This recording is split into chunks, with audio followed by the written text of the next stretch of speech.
I make flashcards part of my daily language routine, and my preferred method is a free-to-use and open-source application called Anki, which is a flashcard software based on the premise of spaced repetition. If you don't know what that is spaced repetition takes advantage of the spacing effect in psychology, which posits that learning is more effective if done at intervals over a longer span of time rather than crammed into a shorter one. Basically, what this software does for you is it will increase the interval of time between reviews with every time you do review a flashcard in order to maximize your effectiveness. And if you have trouble with the card, you can reset the card by asking to see it again, or you can decrease the interval by marking it as like a hard card. I'll show that here in a minute. Well, I've got three decks in my software here. You have my German, Spanish, and Dutch decks. And let's look at the Spanish deck here to give an example of how Anki's used. Go ahead and study. I have 31 cards to review. No new cards. That means I haven't entered any cards in today. I generally make it a rule to try to add 5 or 10 new cards. Oh, and by the way, I find it helpful to use full sentences rather than like words in isolation. I think they stick in memory more if I use a sentence that makes the word vivid. And I try to also take into account things like verb conjugations and the genders of nouns. I try to illustrate them in the sentence if I can. Help make the sentence itself somewhat pedagogical. Let's see. Okay, my first flashcard. No deberías engañar a tus compañeros. You shouldn't trick your companions. You shouldn't deceive your colleagues. Okay, I got that basically right. You see down here we have again, hard, good, and easy.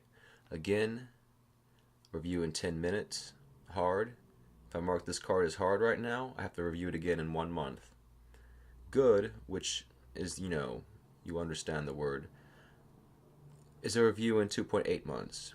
You can see how the repetition is spaced differently. And then if I mark this card as easy, it's 5.6 months, an even longer span of time. But notice I'm still going to be reviewing it just, over increasingly longer spans of time between each review. But this card's pretty easy. I won't mark it as easy. I'll use a shortcut key here for... Sí, el clima de que goza la isla es especialmente suave.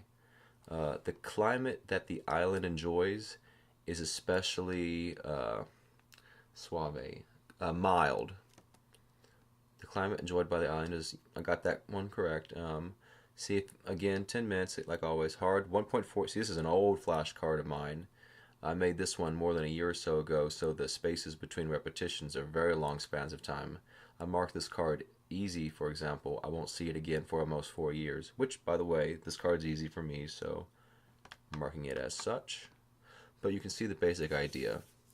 El sol entrega luz y calor. The sun brings light and heat. The sun delivers light and heat. The sun gives light and heat. It's probably somewhat synonymous. I'll just mark this card as good because it took me a second. María le alquila a Rosa un cuarto para el fin de semana. Maria rents a room to Rosa for the weekend. Ooh, I got that one right. That took a second. Good. El sol de la tarde llega a mi pieza. The afternoon sun enters my room. Yeah, I got that. Generally, I mark these cards as good because I don't want this. Don't feel like it's. I don't want to push the spacing too far. Hagamos las cosas de una en una. Let's do things one at a time. That one I didn't really know at all, honestly. So I want to do it again. I want to see it again in 10 minutes, and that kind of resets the card too. So the next time I see it, it will be, let me leave the deck here and come back into the deck, and that should be the first card I see. No, it's not. Well, can't explain that. But either way, it goes on and on. But that's basically all there is to Anki. It is my preferred flashcard method. I think it's more efficient than making paper flashcards, say. And it's the best software I've found. Again, I really think the idea of spaced repetition is effective, especially in the field of language learning.